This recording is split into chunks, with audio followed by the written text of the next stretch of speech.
Aren't you glad when you make a mistake on who you're praying for, God knows who it is anyway? Turn, if you would, in your Bibles to Psalm chapter 91. Psalm 91. We're going to get to that in a minute. I'm going to read you a little history of Veterans Day first.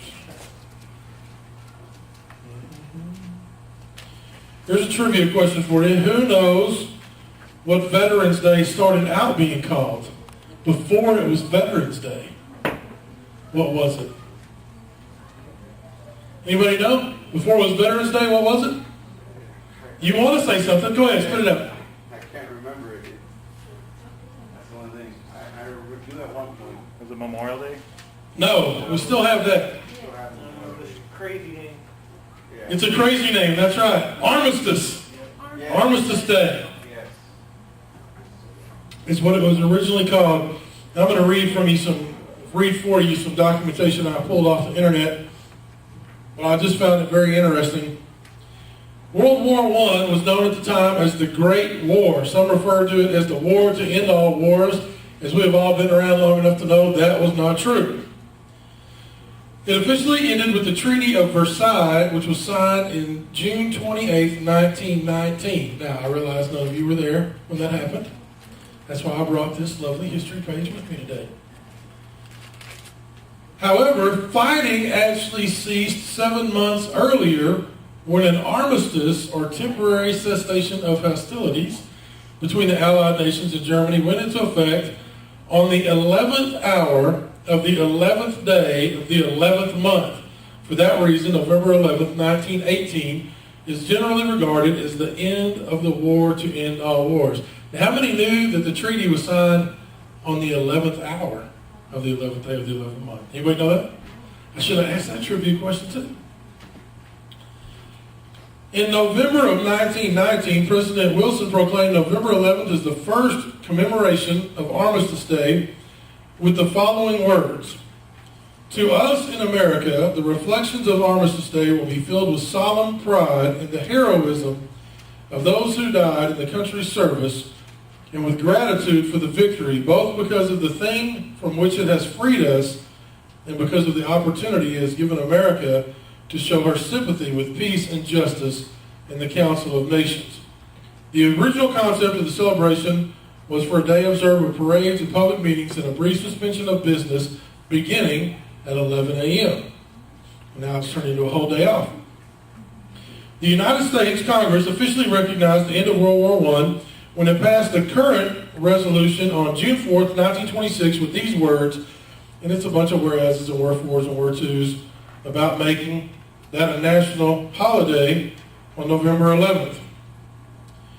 Then, on May of 1938, made the 11th of November in each year a legal holiday, a day to be dedicated to the cause of world peace and to thereafter celebrated and known as Armistice Day.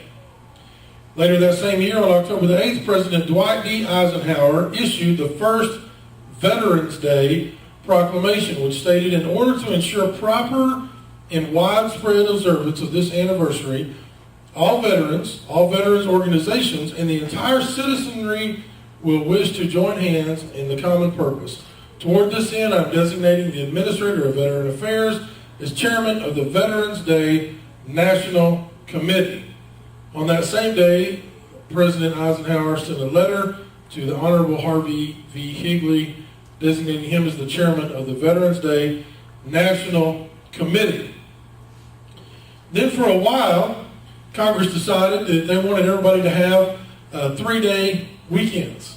So for several years, from 1968 to 1975, or 78, they celebrated on Monday. It was actually celebrated on October 25th, the first year that they did it, instead of November 11th. But after public outcry to put it back on the actual day, and President Ford signed into law changing it back to November 11th, no matter which day of the week it fell on. And that's why we celebrate it now, again, on the day that it should be, November 11th, and we'll be celebrating that on Wednesday.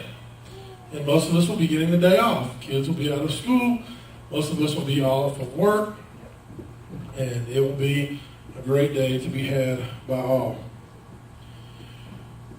I wanted to read you that history, though, because it shows us that when they first did this, when they were calling World War I the war to end all wars, it seems like whatever crisis we're going through at the time is as bad as it can be.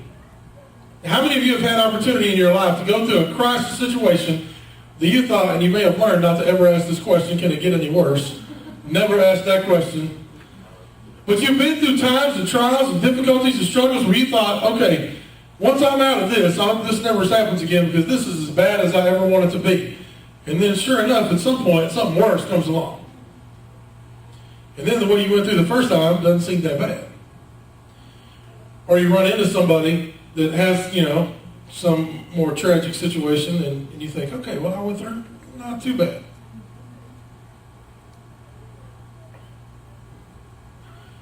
If we're not careful, we allow our circumstances to so overwhelm us that we cannot find any of the joy and the promise and the fortitude that God wants us to have.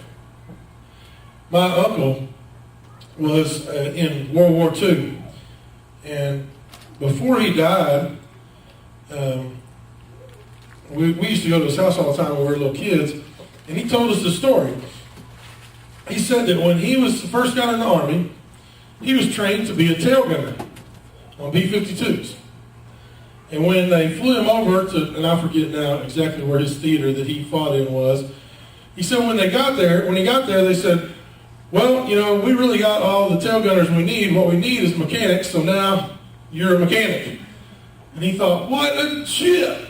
I do not want to be a mechanic. I want to be flying around in the plane. I want to be shooting down the enemy. That is my job. That's what I want to do. I don't want the tools. They said, well, tough luck. We need a mechanic. You're now a mechanic. Thank you very much. Some of you have been through that Army school of thought. I don't care what you're trained for. I don't care what they called you, where you came from. This is what we call you now. This is what you're going to be because this is what we need. He said after a few months, though, mechanicking turned out to be a pretty good gig. Because about 7 out of every B-52s that came back from a run had the tail gunner position shot out of it.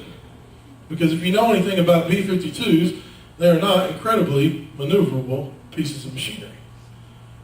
And he realized then that what we want is not always the best thing for us. He learned that sometimes you have to take the bad with the good and the good with the bad and to press on for what God wants you to do. I want to read Psalm 91 to you today. I know many of you have heard it before. I'm not going to break away from it too much, but I want you to pay attention to it as I read through it. Many have referred to this as the Psalm for the warrior's prayer, and I believe that it's very applicable. We've even made plaques. At one time I printed these out, and we may do this again. I printed it out with several blank places in it for you to put the name of your soldier in as you read through it to specifically pray this prayer over them. But I believe it applies to all of us. It's very easy for us in today's situation with the wars that we're in to identify certain enemies. It's very easy for us to say, well, this person is our enemy, these people are our enemy, and if I'm not one of the soldiers over there fighting them, well, then I'm not really dealing with the enemy, so this may apply to them and not to me. The truth is, we all have an enemy that attacks us as regularly and often as he can, and that is the enemy of all things godly, and that is Satan. And whether it's somebody attacking you with bullets or somebody attacking you with words, the attack goes on all the time. So we can apply this across the board, I believe, to all of our lives. I want to think, as we read through this too, I want you to be praying that God would supernaturally help us weed out those who are even in our own military, who spent their lives getting to the place that they are only to kill and harm our soldiers.